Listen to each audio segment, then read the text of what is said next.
大家好，我是建哥。以往英特尔 CPU 不管是性能还是市场份额，在笔记本的领域基本是有着绝对优势。但是这2年 AMD 凭借着成熟的制程工艺和新架构，在笔记本市场也开始有了竞争力，从英特尔手中拿下了相当多的市场份额。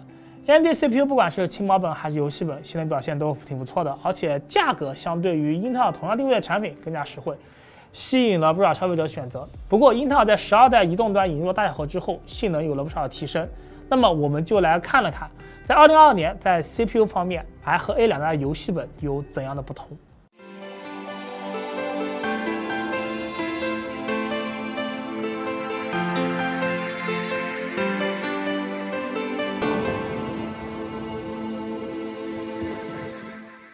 这次参与对比的游戏本是来自拯救者的 Y7000P IH7 和 R7000P ARH7。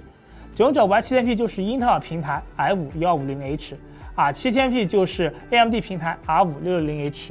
为了控制变量，我们尽力去找同品牌、同系列的产品除了 CPU， 别的配件基本要一样。翻来覆去，最后就找到联想接到了笔记本，不过他们只有3050的版本，有正好相对应的2个型号。其实从使用者角度来说，3060显卡的本子参考意义更大，但是对于我们的测试，3050也能够说明问题的。2个基本都是95瓦的3050，内存、硬盘、模具都没有太大的区别，价格方面也接近英特尔的贵了200块。英特尔这边是 i5-150H， 是4个大核、8个小核的配置。之前荣耀的 MagicBook 14也是用了这个 U。其实英特尔12代酷睿它的定位很乱啊，轻薄本有的用的是45瓦的 H45， 有的用的是28瓦的 P28。为了跑分领先苹果的 M1、M2 等竞品直接导致的 CPU 的功耗太高了，续航都不太行。不是很懂电脑的用户可能一开始听到大小核以为是为了省电嘛，重负载上大核，轻负载上小核，但实际上应用的优先级是大核优先，然后小核，然后超线程。你浏览网页这种轻负载也是大核优先，可能你一边打游戏一边后台看些东西，游戏用大核，后台些应用用小核。那大小核主要还是为了多任务设计的，甚至直白点说，就是为了跑分好看，而不是为了省电考虑的。后面我们也会对几款顶级的万元的 Windows 轻薄本做个横评，大家可以关注一下。AMD 这边用的是锐龙的6000系列的 R5-660H， 还是保持了6核心12线程的配置，没有大小核的设计，工艺设计到了6纳米。内存方面，2台机器都标配了16GB 双通道 DDR5 48兆赫兹内存，读写情况如图。AMD 这边它的 ADA64 还是有些识别错误，分数和延迟其实并不很好看。联想的 Y7000P 和 R7000P 都有着性能释放最完全的野兽模式。在此模式下，2个笔记本的一轮 R20、R3跑分如图 ，i5-150H 的跑分要好看不少，不管是单核心还是多核心，都保持了一定程度的领先。使用的成绩如图，2台笔记本都没有大的变化，毕竟作为一台一线品牌的游戏本，整个散热还是比较靠谱的。3D Mark 的物理得分也是一样的情况，英特尔这边还是要高不少。不过有一些小伙伴会觉得英特尔使用大小核之后，核心数量变多了，那功耗也会增加，那多出来的性能是用功耗换来的，事实上是这样吗？我们又做了一轮 R23的10分钟测试，测试过程中开启 Hardware Info 来看跑 R30的功耗，软件里显示10分钟 i5-150H 的平均功耗是93瓦，而 R5-660H 是73瓦。确实英特尔的 CPU 功耗更高一些，但是每瓦的跑分还是英特尔这边高一些，不过差别不大。而且软件跨平台显示的功耗也不是非常的准确，所以这边还是仅供各位参考。英特尔确实功耗要高一些，因为核心数量更多。AMD 也并不是没有其优势，毕竟功耗更低，对续航肯定有帮助。这个我们后面会提到。理论部分看完，我们来看一下游戏测试。这2台拯救者笔记本采用的显卡都是95瓦的阿迪莎3050移动版，规格上肯定是比台式机要差一些，但是功耗并没有明显的缩水。3D Mark 图形分方面，英特尔平台的3050不管是 D-11还是 D-12的得分都比 AMD 平台要高一点点。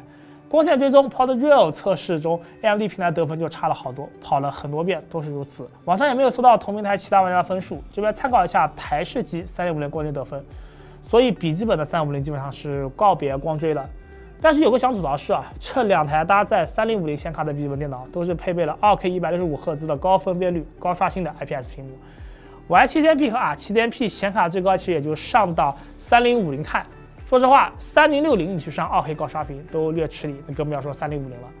不过测的话还是得按 2K 分辨率测嘛。2K 的屏幕笔记本你去搞个 1080P 测，虽然 1080P 分辨率更能体现 CPU 的差距，不过感觉这样太傲了。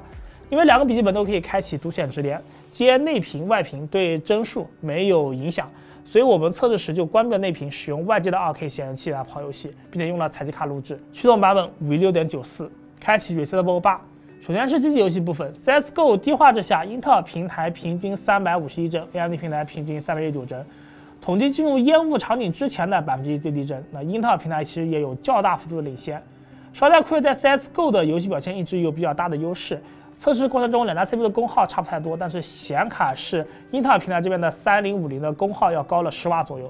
采用6号围攻，中画质下两者差距不大，英特尔略微领先。测试过程中，两个平台的 CPU 功耗和显卡功耗都比较接近。AMD 平台的 R3650的核心频率比英特尔平台低，吃鸡3G 制画质下基本类似 ，GPU 频率也是 AMD 这边低了几十兆赫兹。不过值得一提是，笔记本3050在跑这两个游戏的时候，其实能跑到这样的帧率也算是不错了。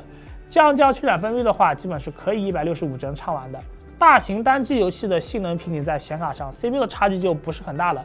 古墓丽暗影中画质测试下，两个平台的帧数和功耗基本没有差别。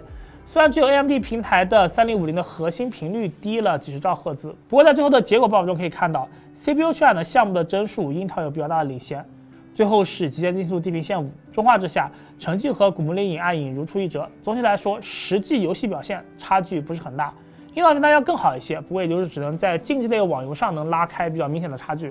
大型单机游戏的话，差距不是很大。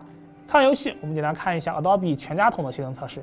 在 PSPRA 的测试中，英特尔平台的更多的核心数量全面拿下了 AMD， 每个项目都有的比较明显的领先。12500H 毕竟理论跑分是要强不少的。最后我们看一下散热，室温25度情况下，在野兽模式下，单口 IPU F12500H 大核平均86.3度，大核频率 4.2G， 功耗94.6瓦，而5600H 是88.8度，频率 4.2G， 功耗74.5瓦。单稿显卡，两个笔记本3050都是95瓦的强跑满，温度分别为英特尔平台70.5度 ，AMD 平台71.3度，频率符合游戏的测试。AMD 平台比英特尔平台的显卡频率低了100兆赫兹，仅有1655兆赫兹，可能是不同批次或是不同 BIOS 关系。双考时 ，IA 两家的 CPU 都会到默认的 TDP 上，150H 是75.1度，45.1瓦，大核频率2.9G。600H 是84.3度，43.7瓦，核心频率3.65G， 两台机子的显卡温度略微上升，都达到77度，功耗依然保持单考的94.5瓦左右，只是频率在有所轻微的下降。英特尔平台3050是1735兆赫兹 ，AMD 平台是1640兆赫兹，依然是保持了95兆赫兹的频率差距。其实联想这个散热还是非常不错的，整个模具大概能提供140瓦的散热能力。两者的外观的话也几乎没有区别，我个人觉得还是挺有质感的。在外观接口方面，两者还是有一个不容易发现的小区别：3个5Gbps 的 USB-A， 3个全功能的 Type-C，HDMI 网线3.5耳麦2合一都是一样的，唯一不同就是左侧的 C 口。英特尔平台下有一个 C 口是支持雷电4的，而 AMD 平台这个 C 口就不支持雷电了，毕竟雷电4是英特尔整出来的嘛。虽然可能实际用到雷电4的用户很少，但是有总比没有好。最后我们测试一个可能游戏本不是特别看重的参数，就是续航。因为玩游戏的时候肯定都是要插电的，但是作为学生还是难免会有一些场景要不插电使用笔记本。测试我们关闭独显，使用纯核显模式，屏幕亮度调整为160尼特，搭载了12500H 的 Y710P 的 PCIe 续航为3小时37分钟，而搭载了 R560H 的 R710P 的续航时间为4小时55分钟。PCIe 的续航时间是比较接近日常使用的，其实3个多小时的成绩也比 XPS 13 Plus、ThinkPad X1、Cabo 这些万元高端轻薄本都差不了太多了。因为这两个游戏本都是80瓦时电池，相比轻薄本的50到70瓦时左右的电池要大了不少。但显然 AMD 的续航上要强不少，也算是一个优势吧。结尾我们简单总结一下笔记本上的12500H 和6600H。AMD 平台的660H 加3050。